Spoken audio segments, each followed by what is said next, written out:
welcome to Golden Blooded, everybody. And if you are a college football fan, go ahead and hit that like and subscribe button. That is all we do here every single day. And send gear to represent your team and yourself to Golden Blooded. I guarantee you, if you send it to me, I will put it in my background. Send your gear to P.O. Box 360, Liberty, South Carolina 29657. Honestly, right now, I wouldn't blame Florida fans if they wanted Billy Napier fired right now. And not necessarily because he's a bad head coach, although let's face facts, he really is a bad head coach so far at Florida. Did great in the Sun Belt, that's why they're calling him Sun Belt Billy. But so far at Florida, the experiment known as Billy Napier is not panning out. Nope, it's not panning out so far. But the real reason why they should want Billy Napier fired is because he doesn't understand simple math. I watched the Tennessee-Florida game, and I realized what was going on whenever I watched it. But whenever the game was over, I actually sat down and thought about it, and this is mind-blowing. The decisions that he made in this football game, absolutely mind-blowing.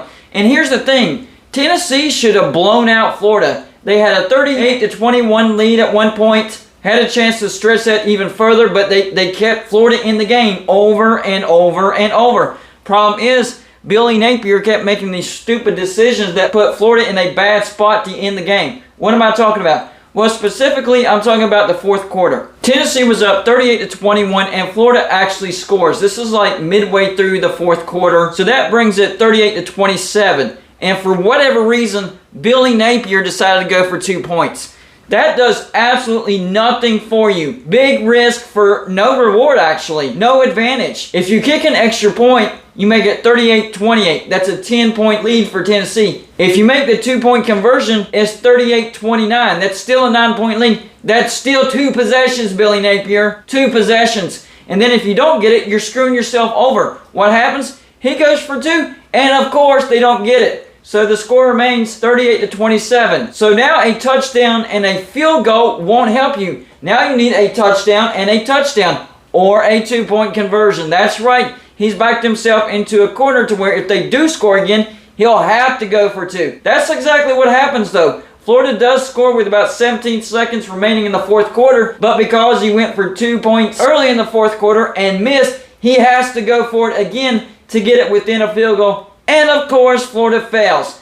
So now, even if you somehow have a miracle and recover the onside kick, instead of getting in field goal range and possibly tying it and sending it into overtime, you now have to get a touchdown because you're down by 5. You could have been down by 3, but you're down by 5 because the first go around, instead of going for an extra point, you go for 2, which forced you to have to go for 2 the second time, and you missed both 2-point conversions. You basically gave 2 points to Tennessee, and it cost you. You lost by 5. You recovered the onside kick.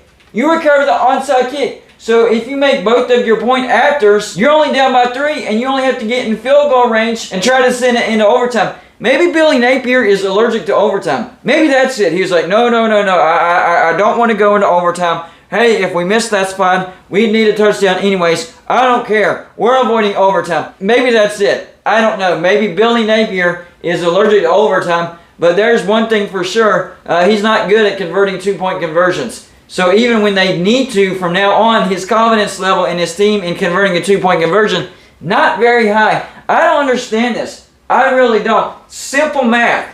Simple math, Billy Napier, and you couldn't do it. Did it get so worked? If you watch this game, you saw him mad. The entire time he's mad. He literally had to be restrained by his assistant coaches to keep from getting a flag thrown on him.